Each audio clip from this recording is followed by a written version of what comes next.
exactly the same or paraphrased from each other or from the template, which means that these collusive groups have high content similarity among the reviews for the common products. So even again, a higher value indicates greater possibility of spamicity of the group. Now, for the evaluation purpose, the further away you see uh, the graph from the y-axis, the better the model has performed. One other thing that we did as an evaluation was to capture the NDCG score, because we have the rankings plus the data was annotated, so we could leverage the ground truth, and the scores are for NDCG at 50. Now, for the baseline models, what they do is they take, remember the spamicity indicators that I talked about? They take the average score of those indicators as a rank for the group, and they as a value for the group, and they rank on those bases. Here, for our purpose, we use the reviewer embeddings and the average of that for the score. So that's basically how we differentiate our model from the baseline models, and it performed better. And as you can see, so this is the result for only one data set, but similar results have been observed for all the 4 data sets that we used. In conclusion, I can say that the contributions of this particular research was, of course, the new data set that we have created, the unsupervised approach, because most of the initial literature is using supervised approach. Also, most of the literature focuses on trying to capture individual users. Another interesting thing is finding overlapping groups, because individuals can be hired by different services to target different set of products. And yes, our model gives equal importance to detection of the groups, which is how good the groups have been, as well as the ranking of the group.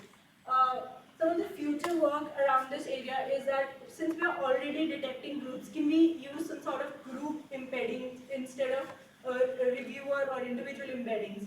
The second thing that we can do is, since we have some form of annotated data, can that be used to leverage and create semi-supervised approaches? So that's pretty much about the work. This is the link for the paper, and the code is also available. Yeah.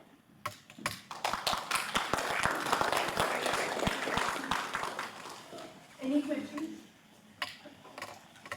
This is like a subjective question. I just wanted to know whether you observe this or during the experimentation. So there are certain group of people who are like, they might be picky, and for certain products, like if they are not satisfied with the product themselves and their family or a group of people, they might like target that company and start commenting on all products, saying that don't buy this, don't buy this. So these people are not exactly fraudsters, like they don't get money, but they are like not satisfied. Did you observe any such case, and where they score? So you mentioned a score where like it's less than a threshold, you ignore it. So under which category they fall? Did you observe any such outlier or case? So yeah, we did observe. So this is not what you have just mentioned. This is not exactly fake or fraud. This is something called extremist. So we also try to detect extremist reviewers on online reviews, where group of users always give 5 out of 5 to a set of products, right? And it may be because you love the brand, the particular brand, or some other reasons. But we did observe those things, those groups, those individuals. Also, those groups, as you said, they'll be very small in number, in terms of size, because there'll be only 2-3 people. So, in major research, they try to focus on large groups, because that's where the major collusion happens. That's where the major influence is created from. So, they will exist, but they'll be very small in size as well as in number. And the impact might be not that high compared to fraud. Thank you, Sarah. I would now like to request Dr. Tanmay to present her with a token of appreciation. It's always a great feeling to give a token of appreciation to my student.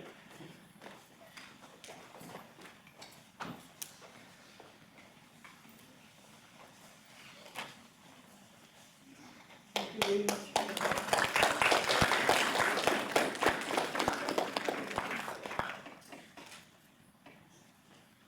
Thank you.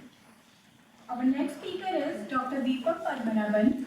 He is faculty in Computer Science Department at Queen's University, Belfast. He received his MTech and PhD from IIT Madras. His current research interests include data analytics, natural language processing, machine learning, similarity search, and information retrieval. Dr. Deepak has published over 70 research papers across major venues in information and knowledge management. He'll be talking about data science for fake news and will also outline some potential promising directions for future research fields. I will now request Dr. Deepak to please deliver his talk.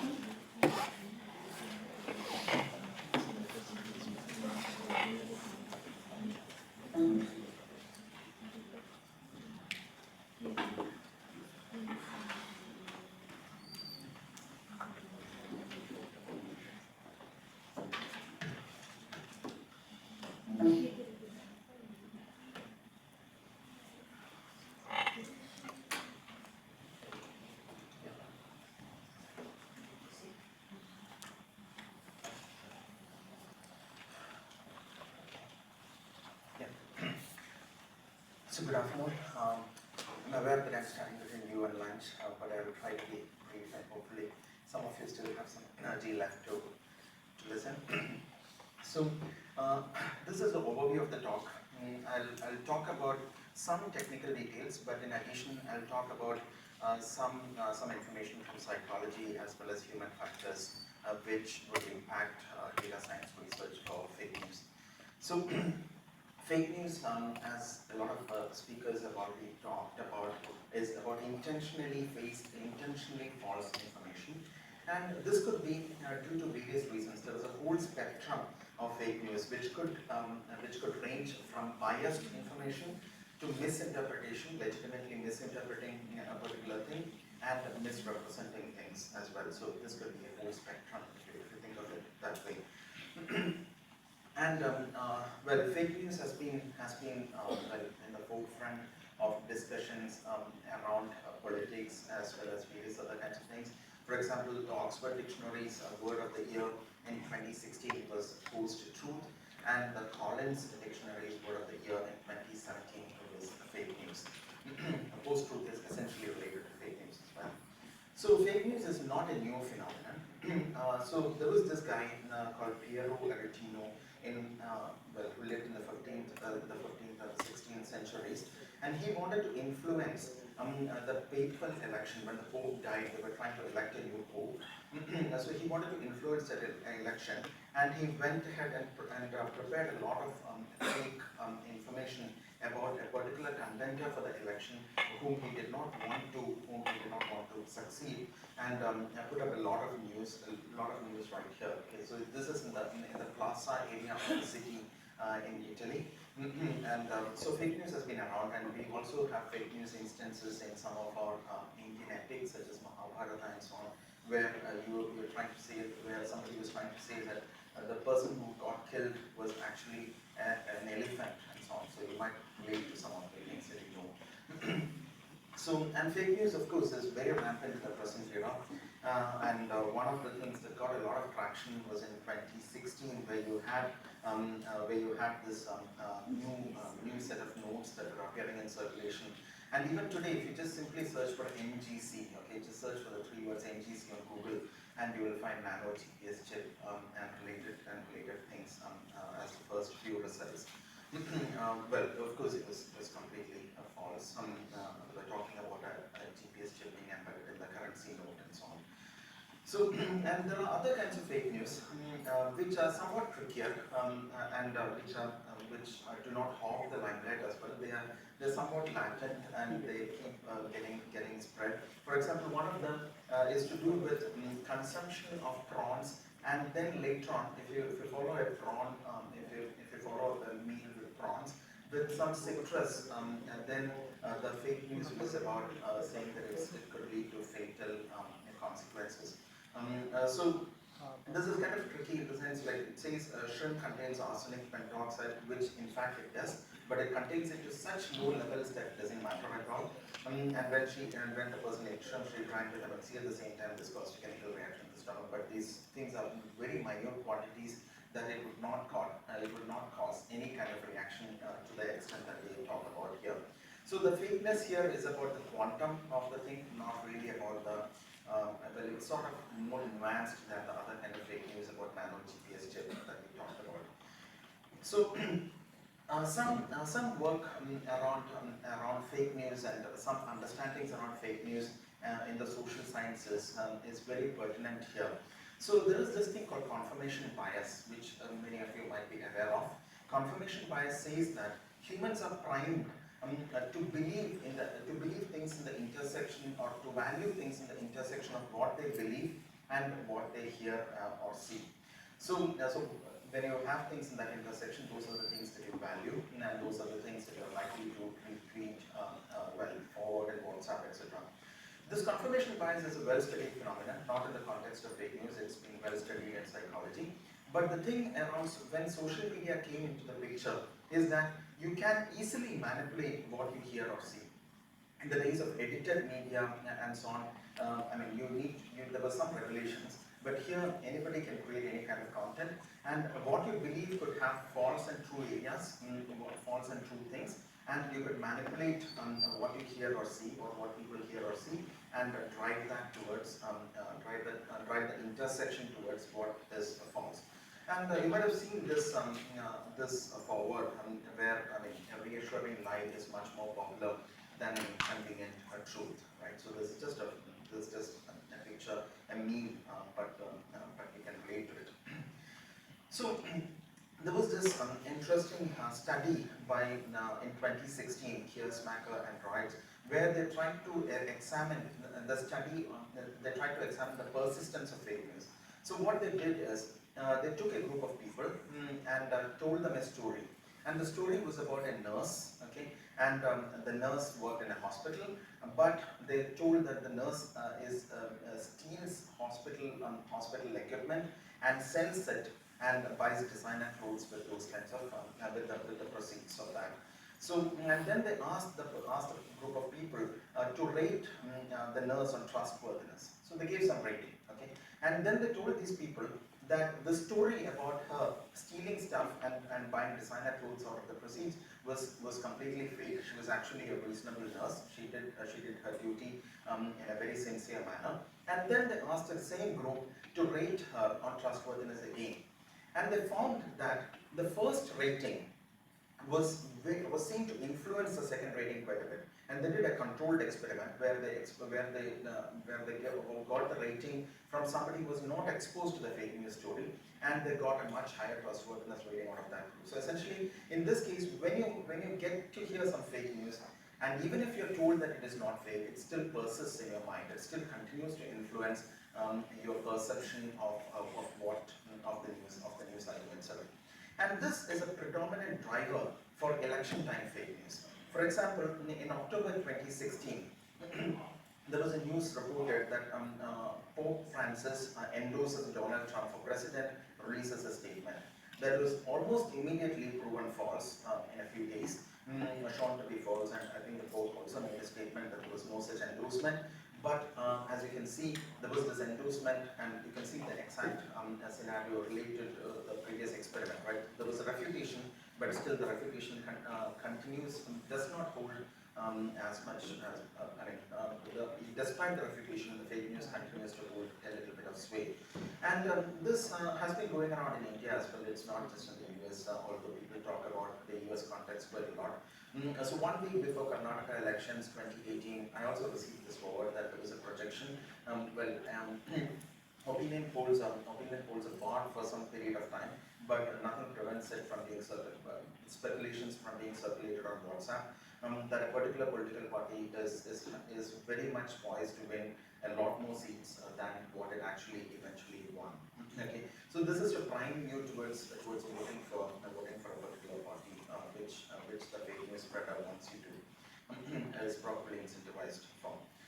So, who is responsible for the spread of fake news? So there was an interesting study in the Science journal from I forget where the authors were from. So where they were trying to look at who is responsible for the spread of fake news. Could it be they observed that falsehood has diffused significantly farther, faster, deeper, and more broadly than truth in all categories, not just politics, health, in pretty much every category where there is misinformation.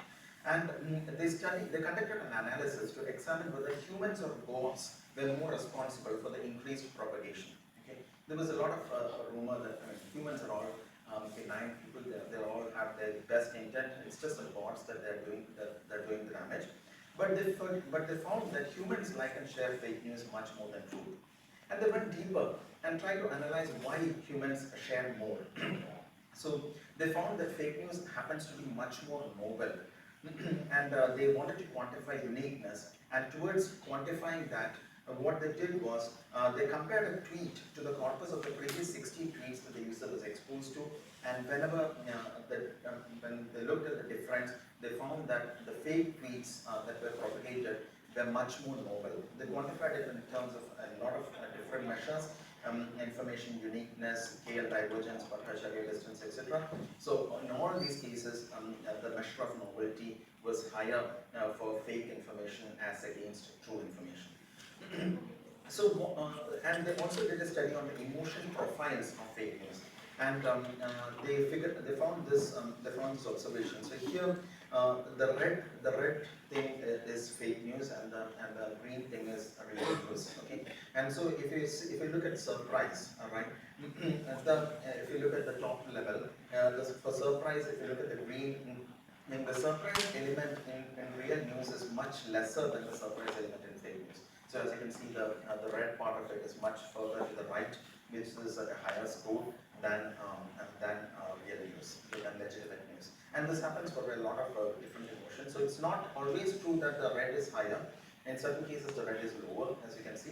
But it just says that the emotion profile is different for fake and legitimate news. So we did some study, and this work is still in communication, so I'll be talking about it at a high level. So this is with some collaborators in University of Calicut, which is still in communication. So we were looking at the emotion. Well, we found from the previous slide that the emotion profile of fake news is different from the real news. So can we use this result in order to develop emotion-enriched representations which would yield better for fake news detection tasks? And we wanted the emotion enrichment to be very simple in design. So we'll go through that. So the core idea was to say that if the emotion profile of fake news is different from real news, and if you have fake news and real news in a particular space, and if you amplify the emotional content of these news articles, it could probably drag the fake news in a different direction as compared to the real news. So it could probably, so the real news is green and fake news is red. So it could probably make it easier to differentiate fake and real news. So that was the core idea. And what we did was we looked at emotions expressed in text and identified them using emotion lexicons. And emotion lexicons are basically lists of triples, which, well, you can think of them as list of triples, where the first element is a word, and the second element is the emotion to which it is associated with, and the third element is basically the intensity of the connection. So unlucky sadness 7 indicates that the word unlucky expresses a sadness emotion with a score of 0.7. So what we did was a very simple thing. Whenever we encounter an emotion word in the text, we add the emotion associated with the word also to the text.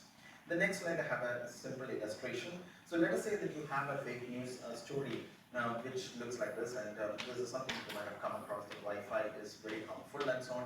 I mean, undoubtedly it's not beneficial. There are some issues, but it's a quantum again that matters. So let us say that we take this story and we identify the emotion words, and I've highlighted the emotion words here. Killer is an emotion word, kills is an emotion word, and the bold ones, I'm sorry if it's not as visible because the bold font. Misconception is an emotion word, and growth is an emotion word, and danger is an emotion word, etc.